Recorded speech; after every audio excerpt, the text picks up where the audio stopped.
হয় আজি second হাফত Kokrajhar returning officer অৰ্থাৎ ডিসি অফিচত গৈ মনোনয়ন পত্ৰ দাখিল কৰিবলৈ গৈ আছোঁ। তাৰ আগতে পাব্লিক এটা ৰেলী হ'ব, মিটিং হ'ব। তাত আমাৰ বিজেপিৰ ৰাষ্ট্ৰীয় সভাপতি তেখেত জেপি নাড্ডা আহিব ইয়ালৈ। তাৰপিছত আমাৰ ৰঞ্জিত দাস ডাঙৰীয়া মন্ত্ৰী অসমৰ তেখেত থাকিব, ইউজি ব্ৰহ্ম মন্ত্ৰী তেখেত থাকিব, আৰু আমাৰ বিটিআৰ চিফ তেখেতো থাকিব। তো তাত নিশ্চয়কৈ 7 মে তাৰিখে যিখিনি আমাৰ নিৰ্বাচন হ'বলগীয়া আছে, সেই নিৰ্বাচন অতিকেই তাৎপৰ্যপূৰ্ণ, কিয়নো কোকৰাঝাৰ লোকসভা সমষ্টি এইবেলি আজি NDA হিচাপে মই UPPL তথা NDA প্ৰাৰ্থী হিচাপে নিশ্চয়কৈ আজি এই সমষ্টিটো আমি বিপুল ভোটত জয়যুক্ত হ'বলৈ গৈ আছোঁ। সেই ছবিটো একেবাৰে জলজট পটপট হৈ আছে।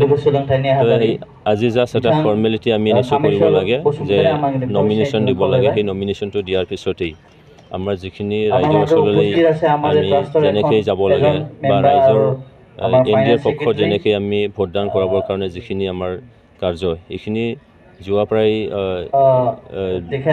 মাৰ্চ মাহৰ 22 তাৰিখৰ পৰা আৰম্ভ হৈছিলে, আৰু আজি তাৰিখৰ আমি নেৰানেপেৰা লাগাতাৰ আমি সেই কাৰ্যটো আমি কৰি আছোঁ। আৰু এতিয়া দেখিছে যে ভোটাৰ ৰাইজে নিশ্চয়কৈ আজি NDAৰ পক্ষত আহি তেওঁলোকে ভোটদান কৰিব, আৰু এই কোকৰাঝাৰ লোকসভা সমষ্টিটো আজি এই সময়ত আমি অতি সুন্দৰকৈ আমি জিকিবলৈ নিশ্চয় সক্ষম হ'ম।